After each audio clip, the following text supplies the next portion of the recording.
Hey, everybody, welcome back to another daily drop here on TarHeelIllustrated.com. I'm THI publisher Andrew Jones, and the topic today is Carolina basketball.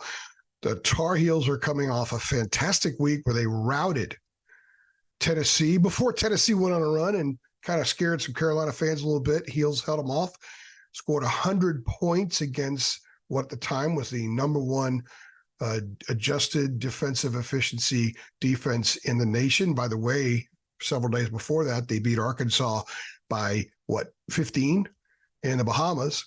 And then the Heels used a 22-0 run in the second half, using the diamond press to just explode on Florida State. And they overcame 14-point deficit, won by 8, beating the Seminoles. So the Tar Heels have won 3 in a row, 7-1. Showing more layers of who they are and what more they can be. The meshing process is still going on. They haven't fully meshed. One of the reasons why they get down sometimes and need those second half runs is because they're still coming together. There's some parts that are still trying to fit in, like Jalen Withers. Jalen Washington needs to get better defensively. Paxson Wojcik is sort of figuring out where he fits in.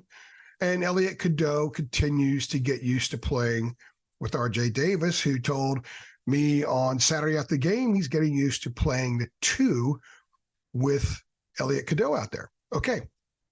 Tuesday night, huge game.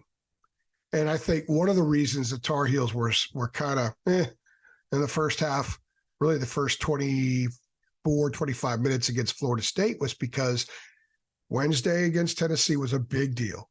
They were hyped up, ready for that one. Tuesday night against the defending national champions at Madison Square Garden. Of course, they're going to be jazzed up for that. Nestled in between was Leonard Hamilton's team, and you knew that Leonard's team was going to come ready to play, length, bouncy. They could defend, they could rebound, all that kind of stuff. And it was a challenge for the Tar Heels, but they responded. Now, a game that I know they're looking forward to. Some of the guys were talking about it already on Saturday. They can't wait to get up there, play at MSG, against the defending national champions, and they're very good. I watched UConn's game against Kansas last Friday night. I was impressed. That was an unbelievable atmosphere. One, by the way, that Tar Heels are going to experience next season. They actually go to Kansas next November. And I really think that you could probably say that that crowd was worth 5 or 6 points for the Jayhawks. And the Jayhawks won because Cam Spencer of UConn missed an open 3 from the right wing as time expired. He's a nice player. He's a gritty dude. He was injured early. He battled through it. Tristan Newton was fantastic, scored 31 points. He also had 23 earlier this year in a 20-point win over Indiana. So he's a baller. He's a baller. Spencer's a baller. Donovan Klingen, I got to pronounce his name right. He's a 7'1" kid who's got a lot of production per minute. He's playing around 22 minutes a game. He's averaging about 14 points. He's pretty active. They got a solid backup for him. So Armando's going to have his work cut out for him. But Armando is very physical, and he's quicker now than he was before. If Armando plays like he did against Tennessee and Florida State with the board activity, with some of the finishing around the rim, and he has finished better this past week, then I think Armando will be fine. Alex Caravan is a kid that comes off the bench. You might remember him from last year on the national title team, a redshirt freshman who was not recruited very highly at all. And Danny Hurley's ability to spot hidden talent, if you will, showed with him. This is a club that's not super deep, but it depends on how deep they are. Depends on if a freshman by the name of Stephen Castle plays. He had 2 really good games, first 2 games of the year, injured his knee. He would miss the Kansas game. They said during the broadcast, not sure if he plays Tuesday. But you know what? That's enough about UConn. I think this is about Carolina. I think this game is about the Tar Heels clicking, the Tar Heels meshing. There is a fluidity that they often play with, especially obviously when they're playing well, where they play off one another very, very well. When they're rolling, they get a lot of assists attached to baskets. For example, they had 6 assists in the first, 12 or so minutes against FSU. Then they went 14 plus minutes without recording an assist. That's when FSU built its lead. Then the Tar Heels go to the press. Some of the baskets in the press were scored right off the steal, so there was no chance of an assist.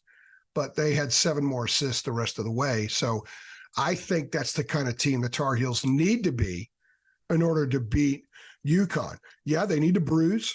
They showed that they could bruise against Tennessee. They showed they could bruise against Villanova. I don't think that's going to be an issue with this group. What's going to be the issue is, can they win the work on the glass? Can they get enough good looks? Because UConn's going to defend, and there's some length that UConn has there that could affect the Tar Heels. And are the Tar Heels able to get into transition? Their transition game has been really good. They have been fast. They have gotten a lot more fast break points this year so far on average per game, about 13, than they were getting a year ago. They just didn't fast break. But when I've talked about the tempo with this team and the transition, it's not just fast break.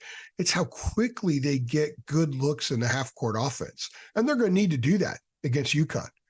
They need to do that against everybody, but that's going to be a key as well. I think the Tar Heels have the firepower to win this game. I think they have the firepower for, in a couple of months, people look back and say, you know what, they might be better than UConn. They've got the depth too. UConn's okay depth. If Castle plays, better depth. But I think UNC, with the variance and the variety of players that Hubert can bring off the bench, they need to press Seth Trimble, who was plus 24 in 14 minutes the other night.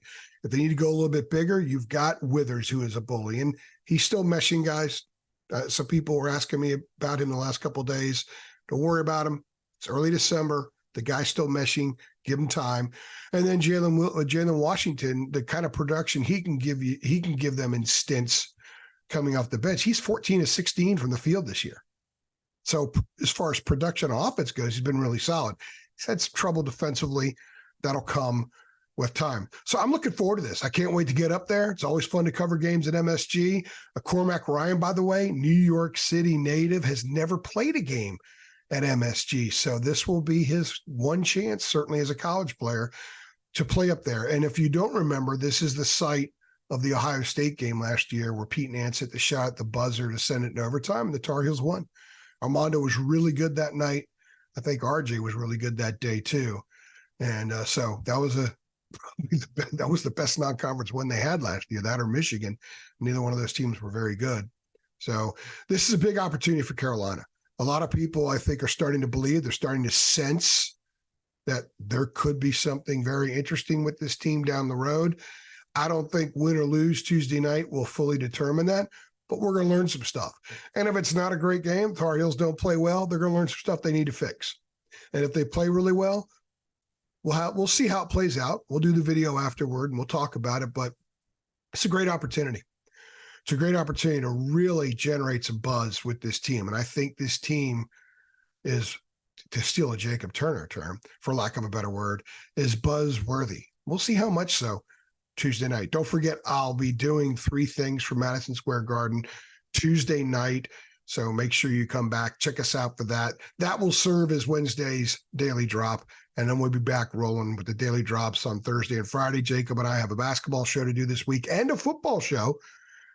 And there's lots of portal activity going on. So make sure you go to TarHeelIllustrated.com. For just $8.33 a month, you can have access to all that information, all of it, and so much more. I'm AJ, and I'll see you from Madison Square Garden.